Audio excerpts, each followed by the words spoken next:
안녕하세요. 문화 전반을 아우르는 SBS 대표 팟캐스트 커튼콜 138회 시작하겠습니다. 저는 아나운서 이병이고요. 오늘도 김수연 기자와 함께합니다. 안녕하세요. 네, 안녕하세요. 김수연입니다. 네, 오늘 커튼콜의 초대 손님도 또 어젯밤부터 설레셨어요? 네. 네. 전 세계 주요 오페라 극장과 콘서트홀에서 활약 중인 최고의 베이스 연광철 씨를 모셨습니다. 안녕하세요. 반갑습니다. 네. 소개하는데 옆에서 웃고 계시더라고요. 네. 목소리가 확실히 네. 네. 웃음소리도 되게 네. 어떻게 먼저 본인 소개를 직접 목소리로 팬분들도 네. 이제 기다리고 계실 테니까 해주세요. 저는 성악가 연광철입니다. 네. 사실 뭐 성악가라는 표현은 잘 안 쓰고요. 그냥 오페라 가수. 그리고 또 한국에서는 별로 이렇게 이런 기회가 많이 없어서 익숙하진 않은데 네. 그냥 오페라 가수로 활동하고 네. 있습니다. 네. 네. 네. 맞습니다. 오페라 가수. 네. 네. 요즘 어떻게 지내고 계세요? 지난주 일요일 날에 그 파리에서 바그너의 파르시팔 작품을 마지막으로 공연하고 네. 이제 귀국한 지 아직 일주일이 안 됐습니다. 네. 그렇죠. 그래서 그게 지난 4월에 제가 출국해서 그 작품을 했는데 파르시팔은 어쨌든 그게 성서적인 내용도 있고 또 종교적인 내용들이 네. 포함되고 있어서 그 부활절을 지나고 또 강림절 그 당시에 많이 하는 작품이거든요. 네. 그래서 파리에서 공연 7번 잘 마치고 그리고 귀국했습니다. 네. 그러니까 직전까지 공연을 하시고. 네. 네. 파르시팔 이거 한국에서 초연했을 때 제가 봤거든요. 아, 그러셨어요? 네. 네. 네. 자주 공연되지는 않는 작품인데. 그때가 2013년이었죠. 네. 그리고 자주 공연되는 게 아니고 그때가 처음이고. 그때 처음이요. 그죠. 네.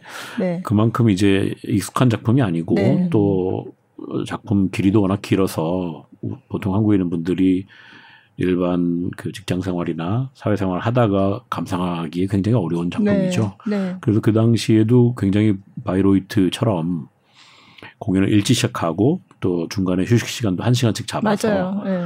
그렇게 했던 기억이 네. 있습니다. 그래서 3번을 공연했는데 전부 뭐 매진되고 네. 굉장히 관심을 가졌던 그런 작품이었죠. 네. 네. 제가 그때 취재했었거든요. 네. 그래서 도시락 싸와서 먹는 관객들 인터뷰도 하고 그랬어요. 그러니까 그 오페라를 이런 식으로 보는 일이 없었으니까. 그렇죠. 네. 네. 네.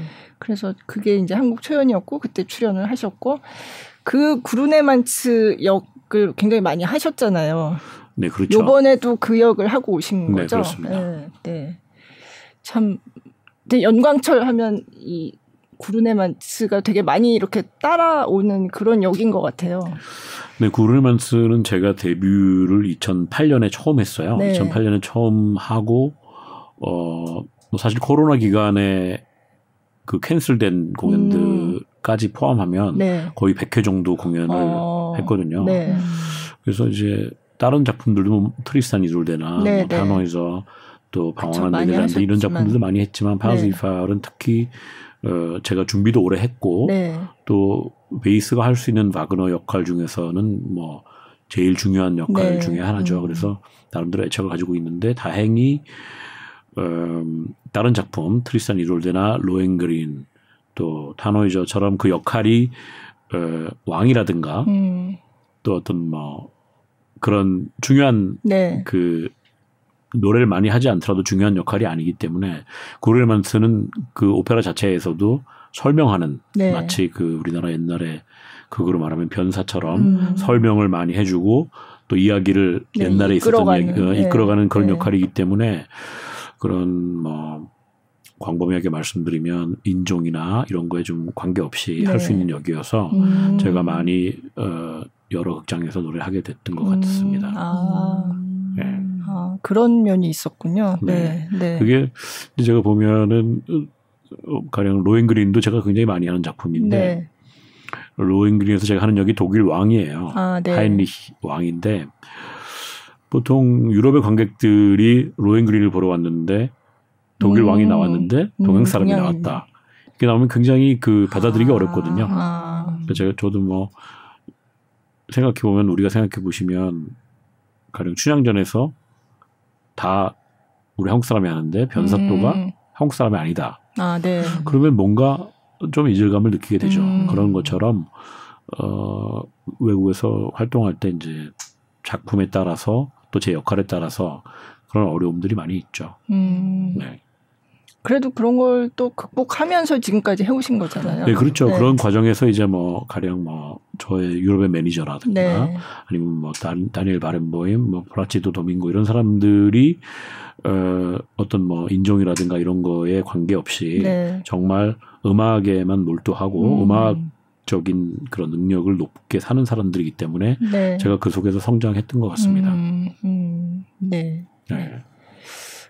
지금 구르네만츠랑 뭐 오페라 얘기를 하는데 저 뒤에서 지금 이거 세종문화회관 공연 얘기를 빨리 해야 되는데 언제 하지? 이런 표정이 아니었다고 하십니다. 지금. 네. 그래서 이 오페라 얘기는 뭐 앞으로도 계속 하겠지만 네. 어쨌든 요번에 오신 거는 이제 세종문화회관에서 26일이죠. 공연하시는 게 네, 겨울나그네 공연을 네, 하게 맞습니다. 되셔서 네. 그래서 얘기를 네 어차피 뭐 순서는 관계없이 네. 다 할 얘기였어요. 네. 그래서 디어 슈베르트 그렇죠. 네. 그게 이제 전체 약간 슈베르트 축제 같은 공연이 이제 며칠 이어지는데 네. 그게 마지막 공연인가요? 네 그렇습니다. 네. 폐막 피날레. 네. 선유예권 씨랑 같이. 그러게요. 네. 겨울나그네. 네. 얘기 좀 해주세요. 네. 겨울나그네는 뭐 여러분들도 잘 아시다시피 슈베르트가 이제 거의 뭐 죽음을 예감하고 또 얼마 앞두지 않은 상태에서 완성한 그런 작품인데 저는 개인적으로 뭐 성악 공부를 쭉 하면서 굉장히 애착을 가지고 불렀던 곡들인데 전곡을 다 해볼 기회는 사실은 독일에서 처음으로 있었어요. 그래서 네. 독일 분들과 공부하면서 또 그들이 바라보는 그 젊은이 그 방랑을 떠나야 되는 그 젊은이에 대한 시선도 많이 또 볼 수 있었고 저 스스로도 어쨌든 한국 사람으로서 외국에 나가서 사는 것 자체도 방랑 중에 하나라고 네. 볼 수 있었기 때문에 좀 남다른 애착을 가지고 있는 그런 곡입니다. 그래서 그동안 한국에서는 정명호 선생님과 같이 공연한 적도 있었고 네. 또 그 다른 뭐 피아니스트들과도 공연한 적이 있었는데 이게 시간이 거듭될수록 또 곡들에 대한 그런 느낌이 많이 달라지는 것을 느끼고 있어요. 그래서 지금은 이제 제가 정명 선생님이나 다른 피아니스트들하고 비교했을 때 제가 저보다 연장자인 피아니스트들과 했던 것과 지금 또 네. 젊은 피아니스트와 제가 오히려 연장자가 된 느낌 상태에서 이제 그 느낌을 서로 공유해야 되는데 네. 아무래도 전에 제가 그런 마에스트로를 모시고 할 때와는 느낌이 많이 다르죠. 어떻게요? 저 스스로도 일단은 그 당시에 젊었을 때의 그 젊은이를 표현할 때, 제가 그 당시에 녹음을 이렇게 들어보면 굉장히 이렇게 좀 거친, 나쁘게 말하면 거친, 좋게 보면 어디로 튈지 모르는 그런 젊음을 네. 결국은 방랑으로 떠나야 되는 그런 모습을 보였다면 지금은 어떻게 생각하면 그때를 회상할 수 있는 그런 분위기에서 노래를 시작할 수 있지 않을까 이렇게 생각해요. 네. 그러니까 정명훈 선생님이랑 했을 때도 그게 2009년이었나요? 맞습니다. 2009년이었어요. 네. 그것도 봤어요, 저. 아, 그러셨어요? 네. 그때 취재도 했었고요. 네.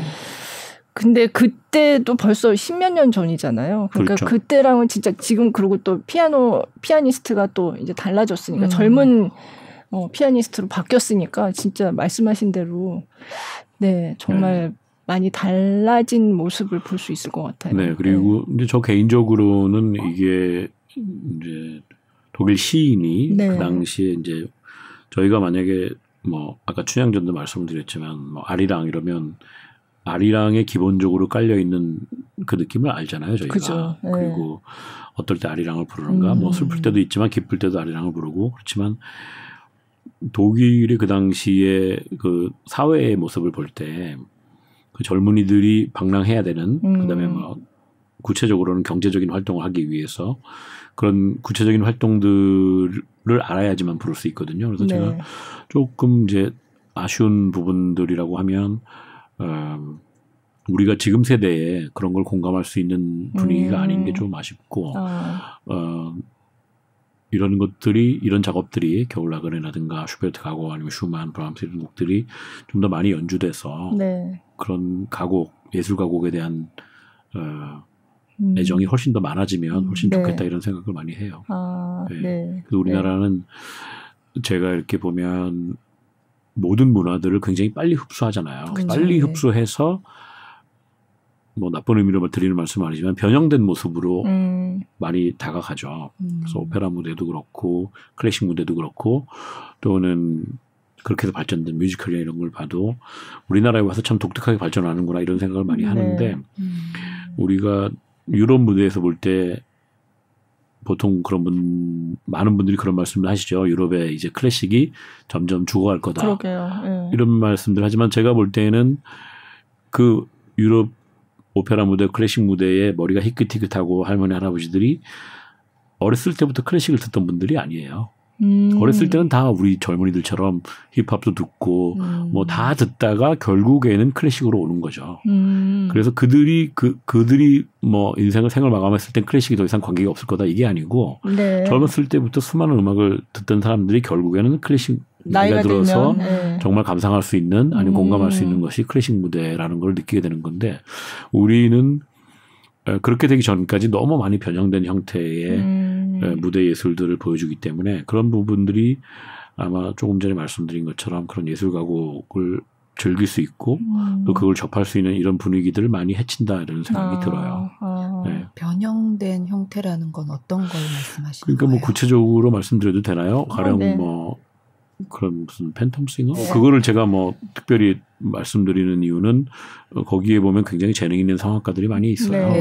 근데 그분들이 물론 거기에 나가서 성공하고 이런 것도 굉장히 좋은 일이긴 하지만 결국은 처음부터 그걸 하기 위해서 성악을 하진 않았을 거라는 거죠. 그런 걸 이렇게 생각해 보면 우리가 충분히 그렇게 재능을 가지고 있는 사람들이 클래식 무대에서도 그 팬텀 싱어를 통해서 받을 수 있는 열광과 그런 팬들이 생길 수 있는데도 불구하고 결국에는 제가 말씀드린 그런 변형된 형태의 클래식으로 결국은 대중들에게 관객들에게 다가가고 있지 않나 이런 생각이 들어요. 그러니까 그런 부분들이 조금 뭐 제가 안타까워해야 될 부분이라고 생각하진 않지만 우리가 좀 더 좋은 관객, 그다음에 좋은 무대에서의 그런 모습들을 보여주려면 젊은이들이 봐야 되는 모습이 좀 더 다른 모습이 아닐까 이렇게 생각이 돼요. 지금 변형됐다고 말씀하셨는데 원류가 있는데 그것도 좀 이렇게 좀 많이 접하면 좋겠다 이런 생각이 들 때가 있어요. 그렇게 입문해서 또 원래 걸 또 찾게 되는 하죠. 사람들도 있으니까. 그러기도 그렇죠. 하죠. 그래서 뭐 이게 뭐 비관적이다 또는 뭐 정말 힘들다 이런 말씀은 아니고 우리가 여러 장르에 접할 수 있는 것들에 대한 그런 제공, 그렇죠. 서양문학에서 하는 이런 디오 슈베르트 같은 이런 프로젝트도 훨씬 더 방송이나 이런 데서 다 다뤄야 되지 않나 이렇게 생각을 해요. 그것만큼이나 정통도 그렇죠. 그렇게 되면 참 좋은데. 근데 이제 여러 가지 측면에서는 이게 이제 우리 게 아니기 때문에 이렇게 변형되는 거는 뭐 그것이 나쁘거나 도저히 받아들일 수 없는 이런 건 아니지만 뭐가 진짜인지는 알아야 되는 거죠. 우리가 가령 뭐 특별히 말씀드리기는 그렇지만 우리가 외국에 나가서 전달된 김치를 먹을 때 그게 과연 그들은 이게 한국 음식이라고 말하지만 우리가 볼 때는 우리가 여기서 먹는 한국 음식은 아닌 거죠. 그러니까 그런 것처럼 우리가 여기서 한국에서 하는 클래식도 외국 사람들이 볼 때 정말 이게 정말 정통적인 클래식을 하고 있구나라는 쪽으로 가야 되는데 정말 외국에서 먹는 한국 음식처럼 아니면 외국인들이 한국에 잠깐 살았다가 만든 그런 김치나 이런 것처럼 우리가 조금 받아들이기 힘든 그런 상태가 아닌가 이런 생각이 들어요. 제가 볼 때는. 너무 또 그쪽에 치중돼 있으니까 골고루 다 있으면 되는데. 그러면 겨울나그네를 들어볼까요? 잠깐 들어보는 걸로. 겨울나그네 중에서 구테나흐트 들어보겠습니다. 네. 네.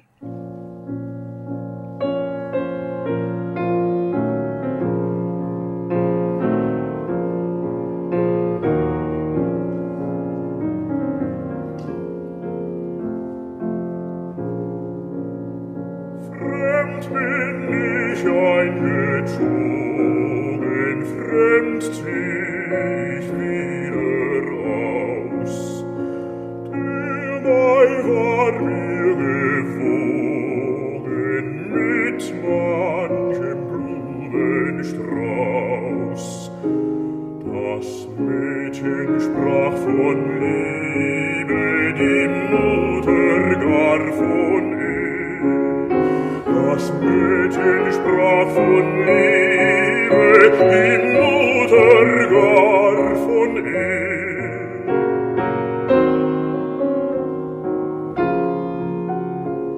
Nun ist die Welt so trübe, der Wicke hält in Schnee. Nun ist die Welt so trübe, die Wicke hält in Schnee.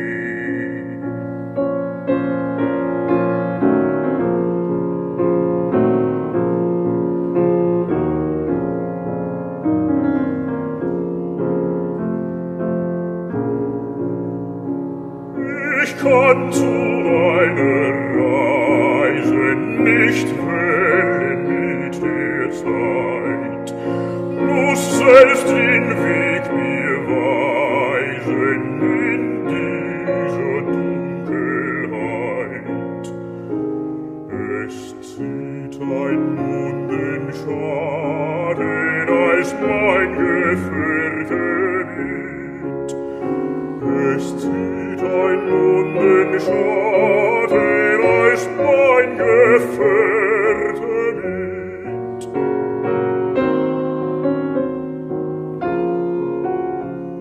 Und auf den weißen Matten such ich des Wildes Tritt.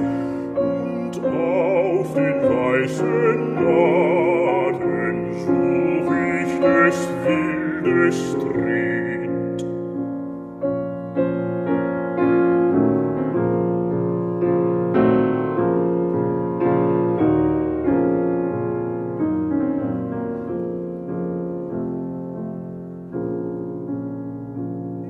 Was soll ich länger weilen, dass man mich trieb hinaus?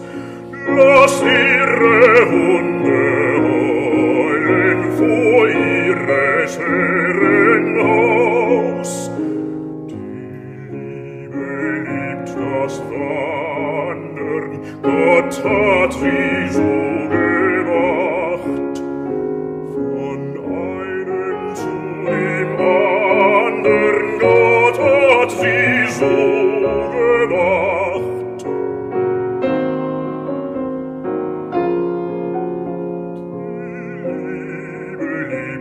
Das Wandern, feindlichen gute Nacht, von einem zu dem anderen, feindlichen gute Nacht.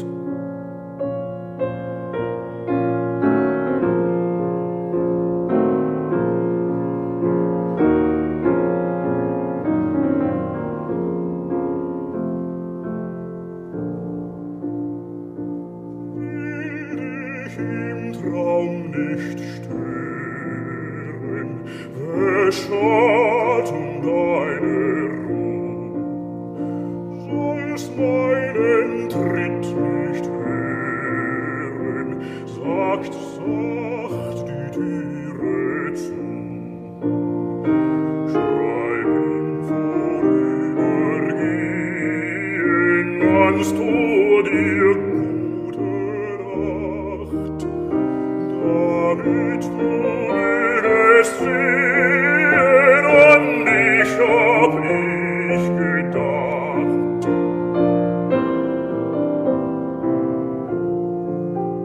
Schreib ihm vorüber.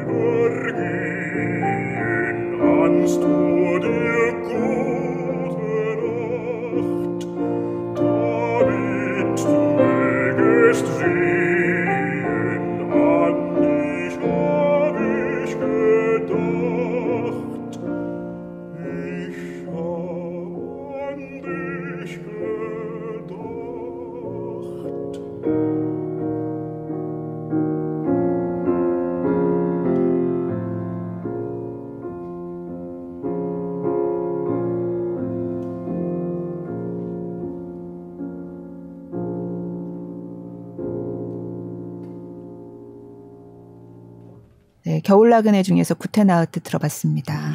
이거는 누가 연주를? 이거는 제가 2000년 초경쯤에 아마 베를린에서 그 제 독일 피아니스트와 같이 한 작품인데 겨울나그네는 뭐 여러분들 잘 아시다시피 24곡으로 이루어졌는데 첫 번째 곡에서 굉장히 많은 이야기를 해요. 첫 번째 곡이 가장 길고 텍스트도 많고 설명이 많아서 첫 번째 곡이 이제 그 겨울나그네가 그 젊은이가 그 몰래방앗간에 와서 겪었던 일, 자기와 사랑과 또는 자기가 생각했던 그런 결혼 그리고 물려받고 싶었던 그런 일 이런 것들에 대한 것이 다 이제 실망으로 끝나고 자기 앞에 놓인 그런 눈 덮인 길을 떠나야 되는 이런 심정을 노래한 곡으로서 겨울나그네 전반에 대해서 앞으로 어떻게 펼쳐질 것인가를 설명하는 굉장히 긴 곡이죠. 그래서 첫 번째 곡이 저 개인적으로는 제일 어렵다고 생각을 해요. 사실은 그 겨울나그네 제가 굉장히 좋아하긴 한데 그 가사를 아무래도 독일어니까 제가 들으면서 그게 이게 무슨 말이구나 하고 알아듣고 듣는 건 아니잖아요. 그러니까 대략 이제 음악이 좋구나지 이거를 막 가사를 하나하나 씹어서 들을 수 있는 상황은 아닌데 그 제가 어디 책을 보니까 이거를 오페라로 분류하는 분도 계시더라고요. 약간 오페라적인 그런 그렇죠. 그래서 실제로는 독일에서는 이제 어떤 극장 같은 경우에는 이것을 연출도 하고 그러니까요. 연출도 하고 가수가 한 군데서 부르고 연출해서 뭐 무용이라든가 연기, 조명 이런 걸 해가지고 그렇게 하는 경우도 많이 있어요. 그리고 뭐 오케스트레이션이 또 돼서 오케스트라와 같이 공연하는 경우도 있고 그걸 사실 보면 24곡이 계속 그 방랑자가 길을 떠나서 맞게 되는 그런 상황들이 계속 나타나기 때문에 그것을 오페라처럼 하나의 대본 물론 뮬러의 시이긴 하지만 그거를 오페라 대본으로 보고 오페라처럼 그렇게 받아들이는 분들도 많이 계시죠. 혹시 그런 공연도 해보신 적 있으세요? 저는 해본 적은 없어요. 근데 그 책을 이렇게 보다 보니까 그런 측면이 있구나 이런 생각이 저도 들더라고요. 그래서 그냥 뭐 우리나라에서는 사실 뭐 보리수 이런 게 이제 되게 많이 알려져 있잖아요. 근데 이제 이게 전체 연가곡 중에서 이제 한 곡이고 이게 뭔가 이렇게 다 연관성이 있는 얘기들이 계속되고 젊은이의 얘기인데 그래서 뭐 들을 때마다 좋은데 어떤 곡을 제일 좋아하세요? 물론 뭐 24곡 한 곡을 찝기는 그렇지만 한 곡을 찝긴 정말 어려운데요. 일단은 뭐 그 여러 가지 해석이 있죠. 이 방랑자에 대해서 정말 뭐 어디를 떠났고 성문을 벗어나서 산을 가서 뭐 까마귀를 만나고 제가 같은 경우에는 이제 일단 전곡을 연주하다 보면 24번째 곡을에서 도착하면 살짝 이제 긴 여정이 끝나는구나 이런 생각이 들어서 사실 마지막 곡이 저 개인적으로는 시사하는 바가 크다고 생각해요. 그게 결국에는 그 노악사 길거리의 악사를 만나서 이렇게 대화하는 것처럼 그 상황을 설명하고 대화하는 것처럼 돼 있지만 결국은 그 사람이 자기 스스로가 아닌가 이런 생각을 해요. 그래서 처음부터 아마 어쩌면 도시를 떠나지 않고 뭐 우편마차 소리도 들리고 뭐 그런 여러 가지 상황이 결국에는 그 악사의 모습이 바로 그 방랑자의 모습이 아닌가 이런 생각을 해서 마지막 곡을 부를 때에 제일 편안함을 느끼죠. 머릿속밖에 모르겠는데 잘 들어봐야겠다. 피아노의 역할은 어떠세요? 이게 사실은 노래를 혼자 하는 거라고 생각하지만 이 피아노가 굉장히 중요한 역할을 하잖아요. 그렇죠. 피아노는 사실은 우리가 이제 또 다른 방법으로 말씀드리면 오페라는 이 뭐 가곡이랑 똑같이 가사가 있고 성악적으로 노래를 하고 이제 오페라는 조명도 있고 의상도 있고 분장도 하고 그다음에 무대 장치도 있고 또 연기도 해야 되잖아요. 그래서 굉장히 그 어떤 상황이라든가 어떤 이야기가 전달되기가 쉽죠. 뭐 누굴 죽인다든가 뭐 이런 장면도 연출되고 그러지만 이거 같은 경우에는 사실은 음성과 피아노가 다거든요. 그다음에 물론 성악가라는 사람은 텍스트가 있긴 하지만 그러다 보니까 이 텍스트에서 이야기하는 것들을 피아노 부분에서 다 같이 해줘야 되죠.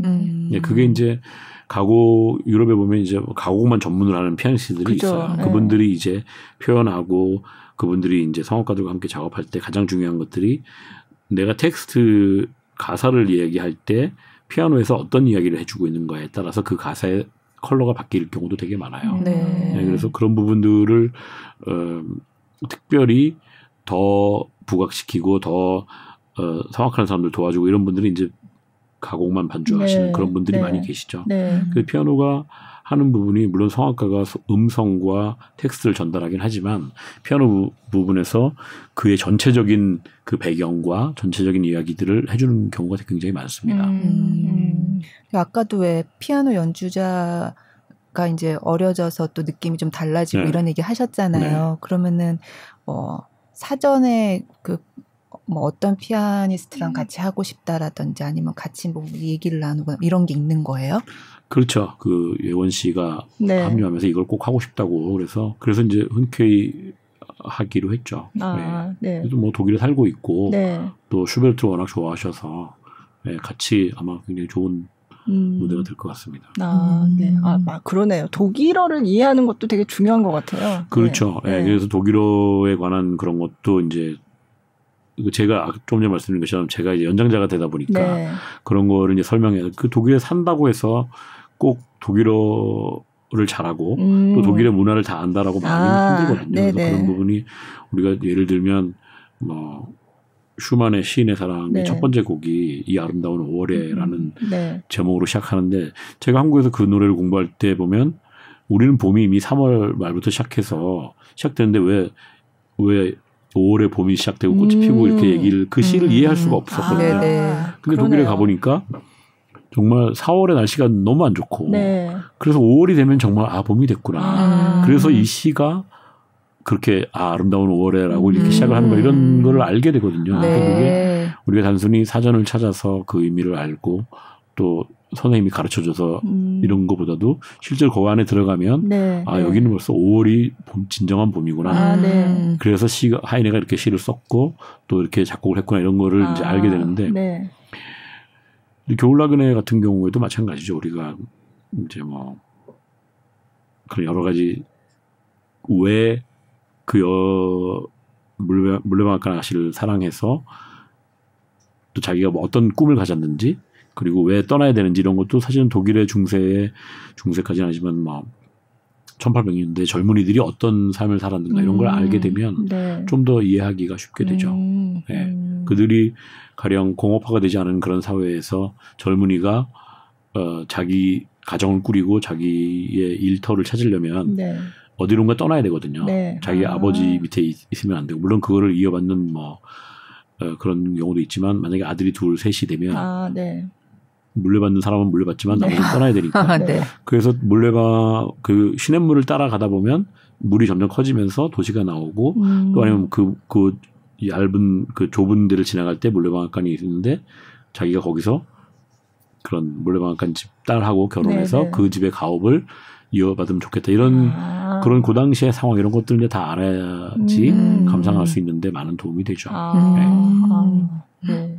그걸 다 알고 들으면 느낌이 완전 다르겠네요. 그럴 것 같아요. 네. 그러니까 뭐 다른 데서도 제가 말씀드린 적이 있지만 우리가 춘향전을 감상하시려면 단순히 뭐 사랑해서 헤어졌다가 다시 와가지고 뭐 이렇게 탐관오리를 몰아내고 이런 거라고 생각하지만 사실 거기에는 우리가 그런 뭐 광기제도나 그쵸. 네. 화폐제도, 네. 암행어사제도 네. 또 이런 것들을 다 알아야지만 그쵸. 우리가 암행어사 출두야 했을 때 맞아요. 활용할 수 있는 네네. 그런 게 되는 것처럼 네. 그들의 그 문화도 마찬가지인 거죠. 네. 그러니까 그걸 알아야지 이해할 수 있고 또 감동할 수 있고. 네.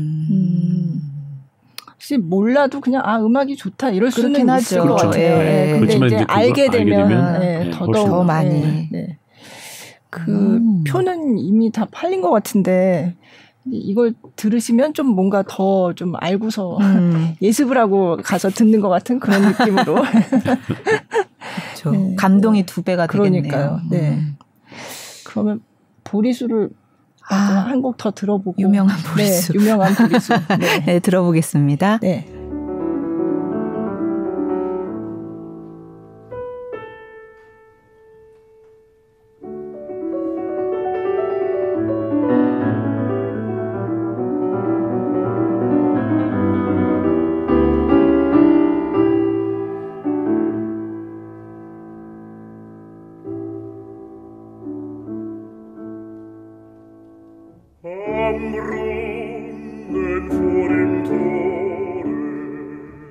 da steht ein Lindenbaum. Ich träumt in seinem Schatten so manchen süßen Traum. Ich schnitt in seine Rinde so manches liebe Wort. Es zog ihn Freud und Leide so in mich immerfort.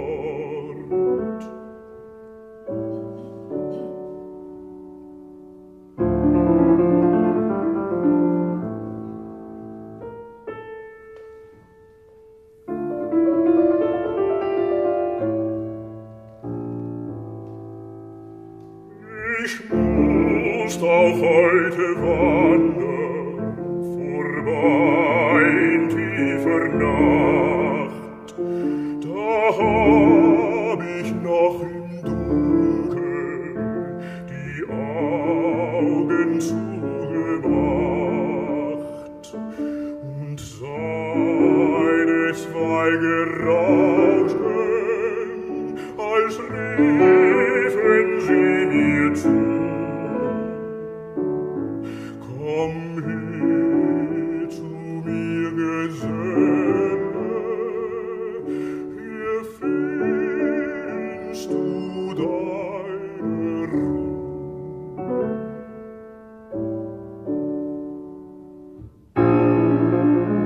Die kalten Winde bliesen mir grad ins Angesicht, der Hut floh mir vom Kopfe, ich wendete mich nicht.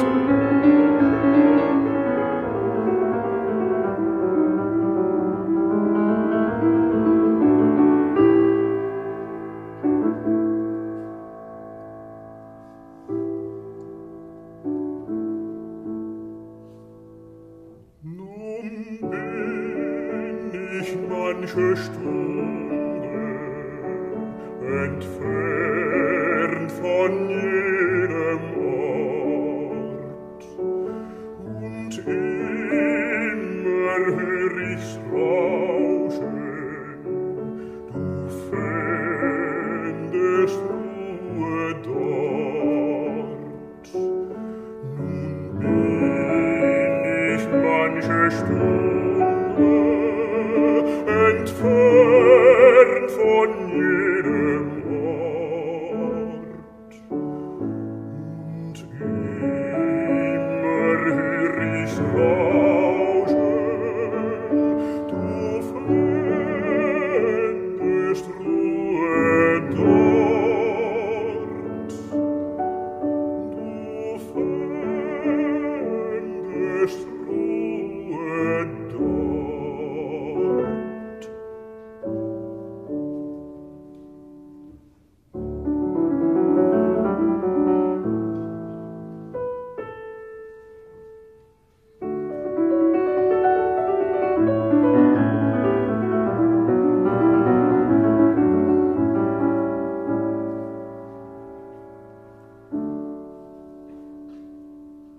네, 겨울나그네 중에서 보리수 들어봤습니다. 아까 말씀하신 마지막 곡은 직접 공연장에서 보시는 걸로. 아니면 이게 사실은 저희가 이제 틀어드리는 음원이 지금 유튜브 채널이 있더라고요. 예전에 네, 잘 그렇습니다. 몰랐는데 예, 찾아보시면 거기 이제 다 올라와 있어요. 사실은. 그래서 거기 다른 곡들도 있으니까 그렇게 들여보셔도 될 것 같고. 네. 이 유튜브 채널을 하고 뭔가 안 하실 것 같은 그런 느낌이었는데 하시더라고요. 네, 그렇죠.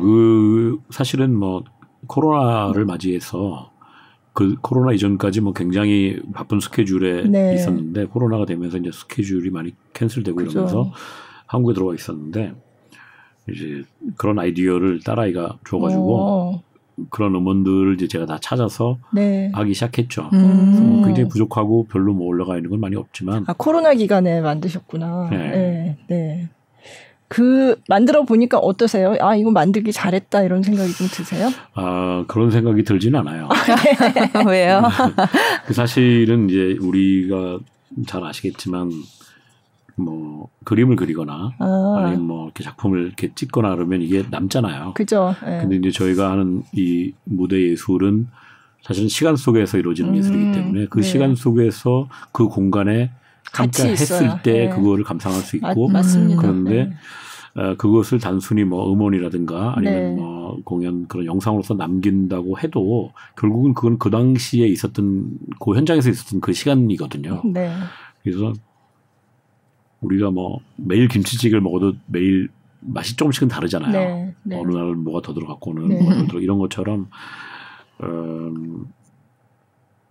뭐 부끄러운 모습이죠. 네.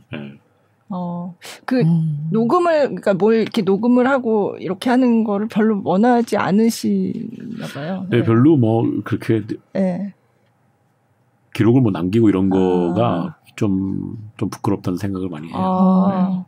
그래도 팬 입장에서는 그러니까 예. 듣고 싶어하는 예. 사람들이 있을 것 같은데. 예. 글쎄요. 현장에서 들으시면 제일 좋죠. 아, 물론 예. 그렇죠. 예. 이제 현장에서 이제 사실은 이게 공연이 이게 물론 이게 시간이고 그 현장이 있어야지만 되기 때문에 그게 너무 좋기도 한데 그게 또 제약이기도 하거든요. 그렇죠. 예. 딱 맞춰서 그 시간에 가야 하는 그런 것 때문에. 지나면 또 못 들으니까 네, 듣고 네. 싶은데 네, 네. 그러니까 사실은 그런 제약 때문에 더 귀중한 거일 수도 있죠. 그쵸. 공연이라는 게. 네. 그래서 되도록이면 무대에 가서 직접 보는 걸로. 네. 그렇지만 또 무대 못 가면 또 이런 유튜브 채널을 통해서 만날 수 있으니까. 네. 알겠습니다. 그래서 유튜브 채널도 저희가 홍보를 해드렸습니다. 네. 아마 모르시는 분들 많을 거예요. 그러니까요. 네, 그렇죠. 예. 네. 그래서 가면 들을 수 있고. 언제 오픈하신 거예요? 그 채널은? 그러니까 2020년 중반. 그러니까 딱 코로나 네. 시작하고. 네. 네. 그렇구나. 지금 이제 가곡 얘기를 했는데 슈베르트 가곡하고. 네. 가곡하고 오페라는 또 많이 다르잖아요. 네. 근데 사실 오페라 가수라고 하셨고. 네. 네. 아까 잠깐 이제 박은호 오페라 얘기도 하셨지만 수많은 오페라에 수많은 역할을 하셨는데 가장 좋아하는 역할은 뭔가요? 일단은 그 뭐 트리스탄 이롤드의 마르케 왕이라든가 네. 뭐 조금 전에 말씀드린 바나스 파리 고르네 구르네 이런 멘츠. 역할들을 가장 많이 하고 있죠. 네. 많이 하고 또 많은 극장에서 이제 뭐 좋아하니까 요청을 하는 거고. 네. 그렇지만 저 개인적으로는 이제 뭐 베르디 오페라의 돈카를로라든가 이런 것도 굉장히 좋아하죠. 네. 그리고 우리가 바그너 오페라가 이제 오케스트라나 이런 텍스트 이런 것이 중요하다고 보면 사실은 이태리 오페라는 이제 성악적인 역량이 그죠. 굉장히 중요하기 때문에 그런 것들도 이제 가끔 하게 되면 또 나름대로 다른 즐거움이 있죠. 네. 하셨던 공연 중에 제일 생각나는 제일 인상적이었던 공연은 없으세요? 인상적이었던 공연들이 굉장히 많죠. 네네. 많고 또 이제 제가 중요한 공연들, 중요하게 제가 발돋움할 수 있었던 그런 공연들도 있고 그랬는데, 아까 초반부에도 잠깐 말씀드렸지만, 제가 이제 뭐 한국 사람으로서도 그렇게 큰 키는 아닌데, 네. 그런 뭐 왕역이라든가 특히 그 링 시리즈의 라인골트에 나오는 거인 역을 제가 할 때도 네. 있었어요. 네. 그러면 이제 보통 연출가들이 좀 힘들어하죠. 네, 그러니까 뭐 한 번은 거인이 2명이 나오는데 제 거인 네. 다른 파트너가 키가 2m가 넘는 애가 같이 했었어요. 네. 그러면 이제 연출자가 볼 때 연출을 해야 되는 사람 입장에서 볼 네. 때는 어떡하지? 좀 안타깝죠. 아. 네, 그렇지만 이제 그런 것들을 또 해결해야 되는 것이 저로서는 이제 음악적인 역량으로 해야 되기 때문에 그런 부분도 굉장히 많았고 그래서 연출가와 그런 문제로 부딪히는 경우도 실제로 많이 있었어요. 그래서 네. 그러니까 제가 맞아요. 어디 인터뷰 객석이었나? 어디 인터뷰에서 그런 비슷한 얘기 하신 것 같더라고요. 네. 그렇죠. 네. 그래서 네. 뭐 정말 네가 키가 큰 그런 거인을 캐스팅하고 싶으면 노래와 관계없이 그런 사람을 하든지 그림으로 보기 좋은 사람을 아니면 정말 이게 음악이라고 생각하면 음악이 먼저라고 생각하면 음악적으로 그걸 해결할 수 있는 불러낼 수 있는 사람을 쓰는 거라고. 그럼 뭐 그러면서 의견 충돌이 있기도 하고 뭐 얼굴 네. 붉히고 그런 경우도 있지만 네. 결국은 그러면서 지금까지 해오고 있는 것 같아요. 네. 근데 음악으로 거인 그거를 해결하려고 그러면은 뭘까요, 그게? 결국은 뭐 소리와 네. 해석, 네. 그다음에 우리가 흔히 알고 있는 이거를 창작한 와그너의 의도 이런 것들을 이제 알아야지만이 네. 그걸 제대로 불러낼 수 있죠. 보통은 이제 오페라 무대 가면 소리 큰 사람이 뭐 최고다 이렇게 하는 경우도 굉장히 많지만 실제로 작품 우리가 오페라 3시간, 4시간을 볼 때는 소리는 사실은 그 이야기를 전달하는 하나의 도구거든요. 네. 그래서 음악적인 것으로 접근을 하다 보면 그런 시각적인 것들도 많이 해결할 수 있는 그런 경험들이 많이 있었습니다. 네. 근데 그런 부분들이 기억에 많이 남죠. 그러니까 저희 가령 예를 들면 제가 2011년에 밀라노에서 돈조반니를 했는데 네. 그때 제가 이제 콤멘다토레 그 죽는 기사장 역할을 했는데 네. 다른 친구들이 뭐 브린터플이나 뭐 페터만테일 막 키가 뭐 다 190대는 네. 이런 친구들과 같이 네. 하다 보니까 네. 이제 뭐 연출자와 부딪히고 이런 경우도 있었는데 결국은 뭐 음악적으로 해결하는 수밖에 없는 거죠. 네. 뭐 키높이 구두를 신으라던가 뭐 이런 주문을 하지는 않나요? 그래서 저도 초창기에 제가 네. 이제 93년, 4년에 베를린에서 데뷔하면서 네. 키높이 구두를 많이 신었죠. 네. 많이 신어서 지금은 살짝 무릎이 안 좋아요. 그게 영향이. 그렇죠. 아무래도 여자분들도 힐을 오래 신으면 좀 문제가 있잖아요. 그런 것처럼. 그래서 제가 뭐 한때 그랬었는데 결국은 뭐 그 눈에 보이는 게 중요한 게 아니다. 네. 오페라는 귀로 듣는 게 더 중요하기 때문에 네. 그래서 어느 순간에 이제 그걸 다 놨죠. 아니 근데 캐스팅할 때 다 알고 캐스팅하는데 왜 연출하시는 분은? 근데 이제 보통 그게 캐스팅을 할 때 누가 캐스팅을 하느냐가 또 중요해요. 그죠. 지휘자가 네. 캐스팅하느냐, 연출자가 캐스팅하느냐. 그렇죠. 지휘자가 더 힘이 세느냐, 아니면 연출가가 더 힘이 유명하고 네, 더 파워가 네. 있느냐.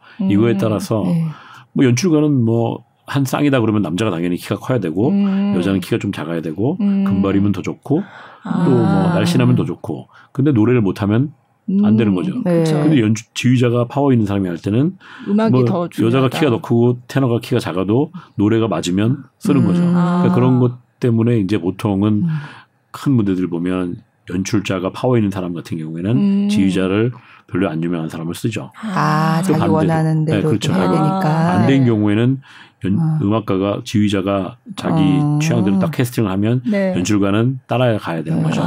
그러면 화내도 지휘자한테 화내야 되는 거 아니에요? 그래서 이제 그런 뭐 문제들이 많죠. 그렇구나.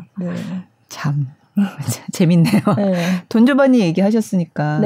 그 노래도 그러면 또 맞네요. 들어볼까요? 샴페인의 노래? 네. 이거는 그렇죠. 어떤 장면에서 나오는 노래예요?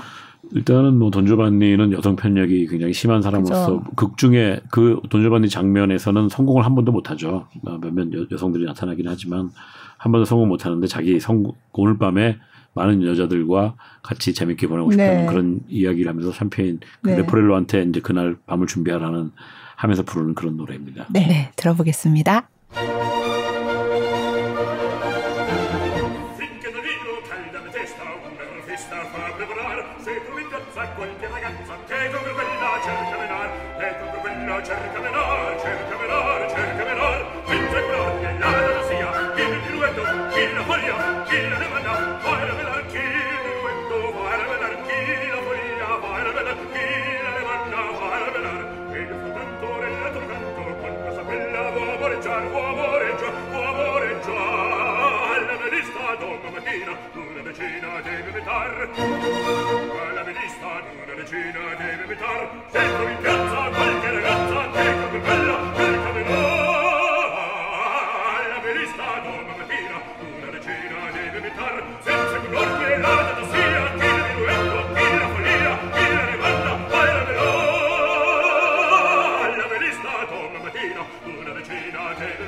돈조반니의 샴페인의 노래 들어봤습니다.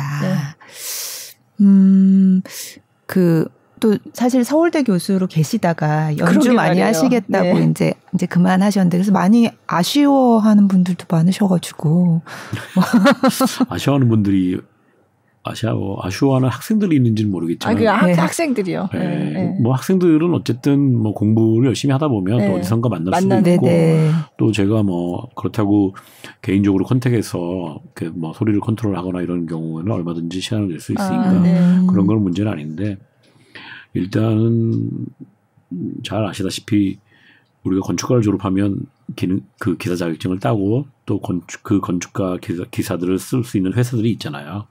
근데 우리의 시스템은 아쉽게도 그런 시스템이 아니죠.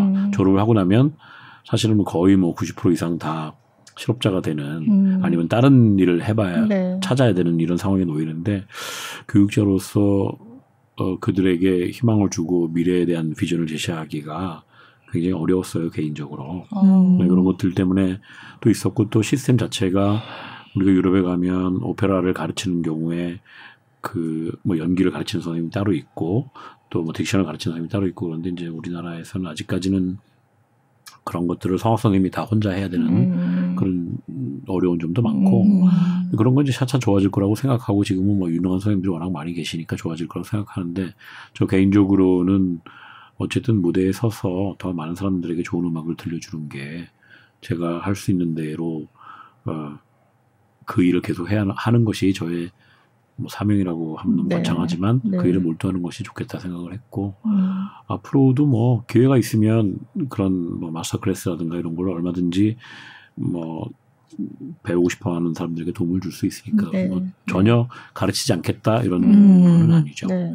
네. 제가 옛날에 인터뷰했을 때도 그런 한국 학생들을 이렇게 좀 이렇게 가르쳐주고 좀 해외 소개하고 이런 역할을 나중에 하고 싶다 이런 말씀하셨던 기억이 나요. 네, 네 그렇죠. 그런 거는 뭐 지금도 그렇긴 한데 지금은 이제 여러 가지 시간이 많이 흘렀기 때문에 네. 여러 가지 시스템이나 또 프로그램들이 많이 있어서 그런 걸 실제로 하고 있는 친구들도 있고 네. 그런데 어쨌든 희망적으로는 그들이 유럽에서 계속 버티고 세계 무대에서 계속 버텼으면 좋겠는데 그렇지 못한 경우가 굉장히 많죠. 그런 게 좀 안타깝고 재능이 있고 또 정말 오페라 무대나 세계 무대에 도전하고 싶은 이런 사람들은 좀 더 자기의 목표나 또 그걸 이루기 위한 노력들에 대해서 훨씬 더 구체적이고 집요한 그런 작업들이 필요해요.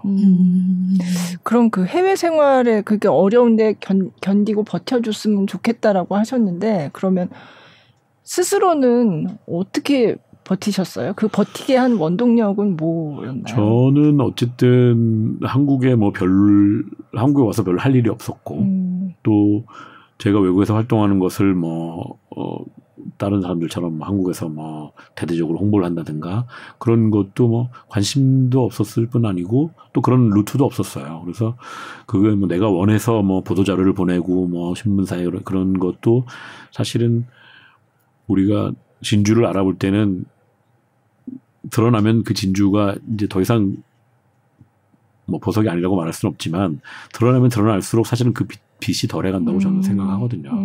그래서 외국에서는 저를 불러주고 또 저에 대해서 저의 노래를 듣고 또 감동하고 이런 분들에 대한 만남 또 그런 무대에서의 기회 또 굉장히 기쁘게도 그런 중요한 무대들에서 저한테 또 큰 역도를 주고 이래서 그런 것들이 제가 계속 무대에서 살아가야 되겠다고 하는 그런 원동력이 됐죠. 사실은 제가 우리나라 외국에서도 마찬가지지만 별로 인터뷰나 이런 사실은 이 자리도 우리가 이런 기획을 했기 때문에 제가 하는 건데 왜냐하면 그것들이 기사를 쓰는 분들이 자기네들이 그런 제목이나 이런 걸 정하잖아요. 그래서 사람들이 좀 혹할 수 있는 우리가 말씀드린 좀 낚을 수 있는 그런 기사로다가 이제 쓰는데 제 경우에는 이제 그런 공고를 나왔다든가 소를 팔아서 대학을 나왔다든가 이런 이야기들이 사람들이 관심이 있어서 보고 이런 사람이 있구나라고 생각을 하지만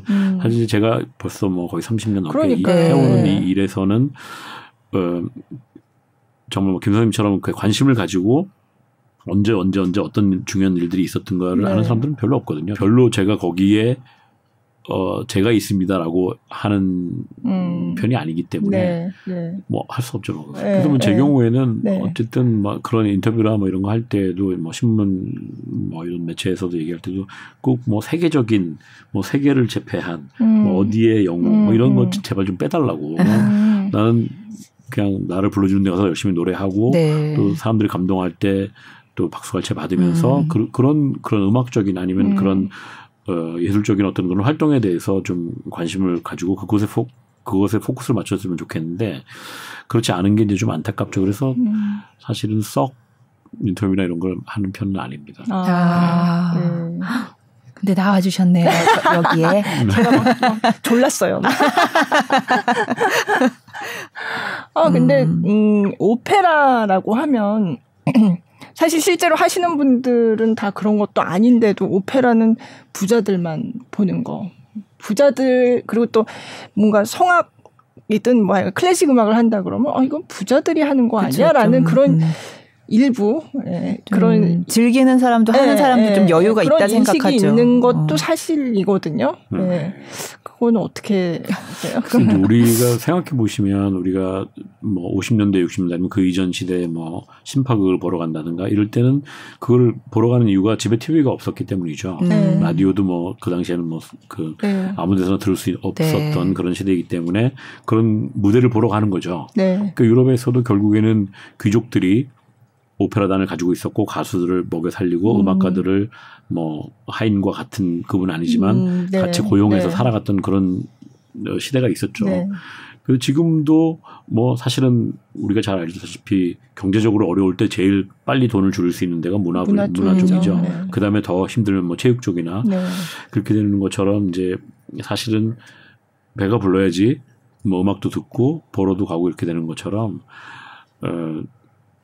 어쨌든 경제적인 게 없으면 할 수 없는 건 사실인 거죠. 그렇지만 모든 음악하는 사람들이 다 배가 뭐 경제적으로 넉넉하고 그렇게 해서 하는 건 아닌 거죠. 우리가 뭐 대학로에 가보면 정말 배가 고프고 뭐 맨날 라면만 드시는 분도 계속 연극을 하는 것처럼 음악가들은 사실은 그런 뭐 부르주아나 이런 것과 거리가 멀고 다만 오페라 같은 경우에는 제작비가 워낙 많이 들고 또 가수들 같은 경우에는 그 작품 몇 번을 하기 위해서 굉장히 많은 시간들을 거기에 또 몰입해서 그것만 준비하고 있고 이런 상황에 보면은 이제 말씀하신 것처럼 뭐 공연표가 너무 비싸고 이런 것들은 개개인이 사실은 부담하기보다는 사회 전반적으로 사회 그 뭐 대기업이라든가 아니면 국가에서 그걸 제공해 줘야 된다고 생각해요. 그래서 우리가 저도 한국에서 몇 번 오페라를 해보면 방송국에서 뭐 그런 공영방송 이런 데 와서 찍어도 밤 12시 이런 데 내보내잖아요. 그 누가 보겠어요. 그런 것처럼 별로 관심 없는 게 돼버렸죠. 우리나라에서. 그게 좀 안타까운데 우리나라에서 어쨌든 제작하는데 굉장히 많은 비용이 들고 가수들이 또 그거로 또 생활을 해야 되다 보면 당연히 그 공연 티켓이 좀 올라가고 가격이 그런 것들은 감수해야 된다고 생각해요. 그래서 제가 외국에서 이렇게 보면 뭐 축구팀 이럴 때 뭐 삼성, 뭐 LG 뭐 다 체육복에 다 매달고 뛰지만 오페라 하우스 후원하는 기업은 없거든요. 그 사실 뭐 꼭 비교해서 좀 안타깝지만 일본이나 뭐 이런 토요타나 렉서스 이런 데 보면 굉장히 중요한 오페라 하우스 또 오케스트라 이런 데 후원도 많이 하고 그래서 또 그들의 음악가들이 또 많이 활동하고 이런 경우가 있는데 우리나라 같은 경우에는 그 음악가들은 전부 각계전투식으로 나가서 그렇게 된 사람들이거든요. 그거를 사실은 나라나 대기업, 삼성이나 이런 데서도 굉장히 좀 눈여겨봐야 되는 부분이라고 생각해요. 다 들으셨어야 되는데 오늘 이거. 네. 많은 분들이 좀 후원 좀 많이 해주시게. 좀 그죠. 우리는 개인이 너무 열심히 해서 그렇죠. 그렇게 잘 나가는. 근데 뭐 그 부분에서 성악가들은 사실은 다른 음악가들도 굉장히 많이 계시지만 유럽의 무대 특히 뭐 제가 이번에 프랑스에서 파리 바스티유에서 오페라 할 때도 한국 남자분들이 한 20명 가까이 돼요. 그럼 그 정도 퍼센트를 차지하는 독일 극장들도 굉장히 많거든요. 그쵸, 그분들이 다 개개인 한국 사람들이 그들 스스로 가서 오디션해서 거기서 물론 인간적으로 보면 그들이 삶의 터전을 거기서 잡은 거로 보지만 우리가 국가적인 차원에서 볼 때는 그 많은 음악가들이 우리나라에서 할 수 있지만 외국에서 그 자리를 차지하고 있는 거거든요. 네. 그런 것들에 대한 좀 새로운 시선이 필요하다고 봅니다. 네. 그래서 독일의 오페라 극장들은 한국인 빠지면 안 돌아갈 거란 얘기를 들었어요. 그럼요. 제가. 그럼요. 진짜 음악성이 풍부한 민족인가 봐요. 네, 그렇죠. 네.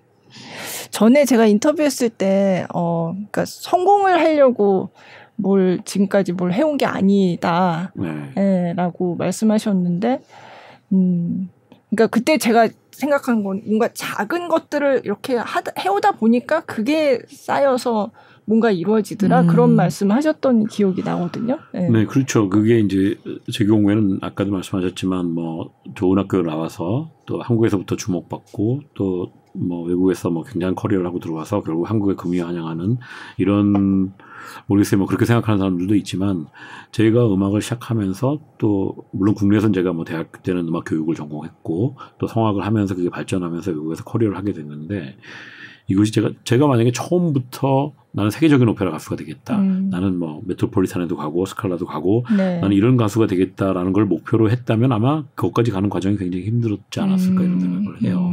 지금 젊은이들도 그런 생각하는 사람들이 분명히 많이 있겠지만 처음부터 그런 목표를 가지고 시작했다면 얼마나 힘들겠어요. 그리고 만약에 그걸 이루지 못했을 때의 실망이 또 얼마나 될 테고. 근데 제 경우에는 제가 베를린 극장에서 오디션해서 바렌붐을 만나고 이런 것들이 내가 음악을 해도 되나 보다. 그러면 좀 잘해야지. 내가 외국에서 동양애가 와서 결국은 동양애가 좀 있다가 그냥 떠나는 그런 경우 굉장히 많거든요. 한국에 좋은 자리 나면 바로 들어오는 이런 경우 굉장히 많은데 제 경우에는 제가 여기 와서 이런 기회를 얻었으면 정말 좋은 음악을 얘들이 왜 이런 음악을 하는지 왜 5월에 봄이 오는지 이런 것들을 알면서 그 속에서 살아가다 보니까 결국에는 그런 중요한 무대에서도 연주를 하게 됐고 또 훌륭한 음악가들을 만나서 또 알게 되고 이런 삶을 살아오지 않았나 이렇게 생각해요. 네. 그럼 음악을 업으로 하는 후배들에게 이렇게 좀 좋은 말씀. 근데 지금까지 말씀드린 것처럼 그게 음악을 한다는 것은 결국은 음악이 드러나야 된다고 생각해요. 음악이 드러나고 좋은 음악을 위해서 또는 우리가 창조한 사람들 슈베르트나 바그너나 베리 같은 사람들이 어떤 음악을 들려주고 싶고 어떤 걸 사람들한테 보여주고 싶은가 이런 걸 생각을 해야 되는데 많은 젊은이들이 보통 음악보다는 자신을 드러내고 싶어 해요. 그래서 자신이 음악보다 더 먼저 나가고 자신이 작곡가 이름보다 자기 이름을 더 크게 하고 싶은 그런 경향들이 많이 있는데 글쎄요 모르겠습니다. 저는 지금도 제가 50대 중반을 넘어섰는데 제가 옛날에 10년 전, 20년 전에 했던 오페라를 할 때도 보면 제가 그때 알지 못했던 간과했던 이런 부분들이 여전히 눈에 띄고 또 여전히 내가 공부할 게 훨씬 더 많구나라는 것을 많이 느끼고 있어요. 그래서 젊은이들이 만약에 서양 음악으로 자기가 일생을 보내고 싶다. 그걸 정말 제대로 공부하고 싶다. 이런 생각이 들면 언어에서부터 문화까지 거기에는 건축이나 미술 이런 것까지 다 종교 이런 것까지 다 아우르는 것들을 제대로 공부해야지 그것들을 알 수 있다고 생각해요. 그래서 단순히 소리 내고 어떤 소리를 낼 것인가 이런 것이 아니고 거기에 어떤 배경이 있는가 이런 것들을 공부해 나가면서 조금씩 그런 거에 접근해 갈 수 있을 거라고 생각해요. 그래서 자신을 드러내기보다는 더 좋은 음악을 하기 위해서 노력할 때만이 그런 길로 조금씩 다가가지 않을까 생각해요. 그냥 바그너 오페라 중에 한 곡을 들으면서 끝내려고 하는데요. 그럼 이 노래를 좀 설명을 부탁드려야 되겠다. 이 노래는 이제 이막 2장에 나오는 타노이저 중에 헤르만 영주의 이제 이야기인데 이제 모든 그 가수들과 또 합창단원들과 자기 엘리자벳이 있는데 이제 엘리자벳을 프라이스로 상으로다가 이제 내놓은 그런 노래를 그 가수들에게 오늘의 주제는 사랑이다. 그 대신 이제 시작한 그 부분에는 이 아름다운 공간에 많은 일이 있었다. 많은 아름다운 일들이 있었다. 이러면서 이야기를 시작하는 거죠. 타노이저가 돌아오고 엘리자벳이 다시 이 공간에 오고 그래서 이막의 노래 경연대회가 열리는 그 오프닝 멘트인 거죠. viel und schön wart hier. 오프닝 멘트인데 저희는 끝날 때 이 노래를 들으면서 끝내도록 하겠습니다. 그럼 마지막으로 뭐 한 말씀 부탁드릴게요. 오늘 이 예. 인터뷰 별로 안 좋아하시는데 오늘 나와주셔서 정말 저희로서는 너무 좋았지만 네, 뭐 어쨌든 저는 이제 다음 주에 그 세종문화회관 네. 챔버홀에서 겨울나그네로 네. 또 오시는 관객들을 맡게 되는데 네. 앞으로도 한국에서 뭐 좋은 기회로 또 만나게 될 수 있기를 바랍니다. 네. 오페라도 네. 오페라 계획 한국에서 있는 거 있으세요? 없어요. 지금은 없구나 아직. 이제 그 말씀을 또 드리면 한국 오페라는 너무 그 단기적으로 계획을 하기 때문에 맞아요. 외국의 오페라 하우스들이 뭐 2, 3년, 2-3년 전에 3, 4년 앞서서 계획하는 데에 중간에 끼어야 되기 때문에 그죠. 그런 점이 굉장히 어렵고 지금까지 뭐 김선생님 말씀하신 것처럼 제가 한국에서 했었던 그 작품들은 제가 정말 비는 시간에 네. 그 단체에서 쪽에서 그거를 네. 계획을 해서 그때 맞춰줬기 때문에 할 수 있었어요. 지금 오페라단이나 이런 데가 다 그 임기도 짧고 그래서 뭘 이렇게 그렇죠. 장기적으로 계획하고 이런 상황이 아니더라고요. 그래서 되게 안타까워요. 네. 좋은 기회가 있었으면 좋겠네요. 그러게요. 빨리 뵐 수 있었으면 좋겠습니다. 아니 오늘 네. 말씀 들으니까 꼭 음악뿐만 아니라 되게 기본으로 돌아가게 하는 그런 네. 말씀들을 해주셔서 되게 좋았어요. 네. 네. 네. 오늘 이렇게 나와주셔서 정말 감사드리고요. 네. 그러면 노래를 들으면서 타노이저의 드리겠습니다. 오프닝 멘트 그 노래 다시 한번 제목 한번 발음은 다시 한번 해주시면 안 돼요? 도저히 따라할 수가 없어서. 네, 타노이저 2장에 나오는 Gar viel und schön wart hier. 네. 네. 이 노래를 마지막으로 들으면서 인사드리겠습니다. 네. 나와주셔서 감사합니다. 고맙습니다. 네.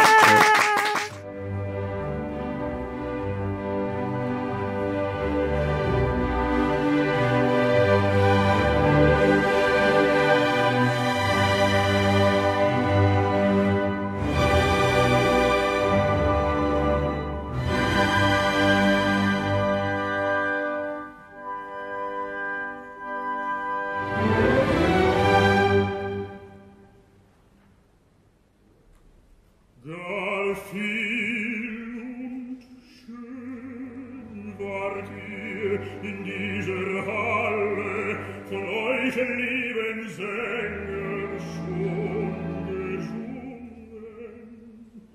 In weisen Rätseln wie in heitren Liedern erfreutet ihr gleichsinnig unser Herz.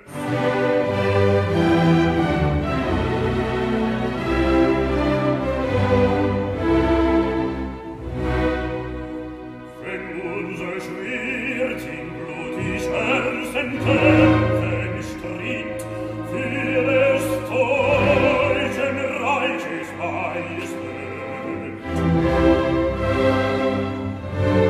Wenn wir im grimmen Felsen widerstanden und den Verderben vollen Zwiespalt führten,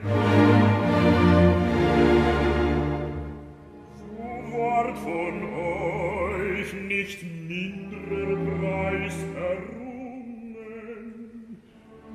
Der Anmut und der holden Sitte, der Tugend und im reinen Glauben, erstrittet ihr durch eure Kunst, hohen, herrlich schönen Sieg.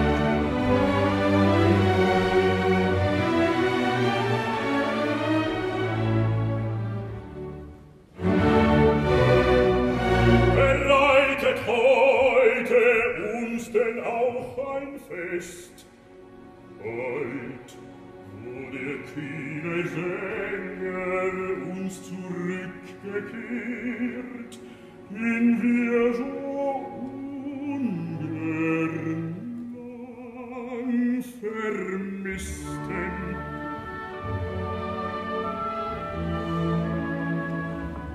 Was wieder ihn in unsere Nähe brachte, ein wunderbar Geheimnis, die nicht es mich. Durch Liebeskunst sollt ihr es uns enthüllen, deshalb stell ich die Frage jetzt an euch. Könnt ihr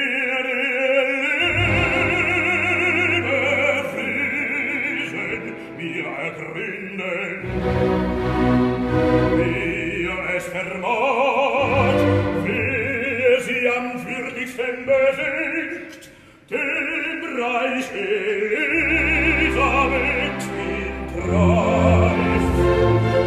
Wir fordern so hoch und kühne Rolle,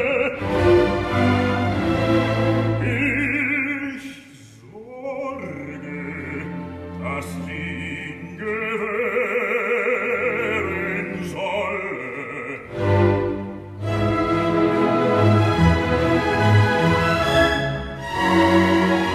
Auf, liebe Sänger, greifet in die Saiten, die Aufgabe ist gestellt.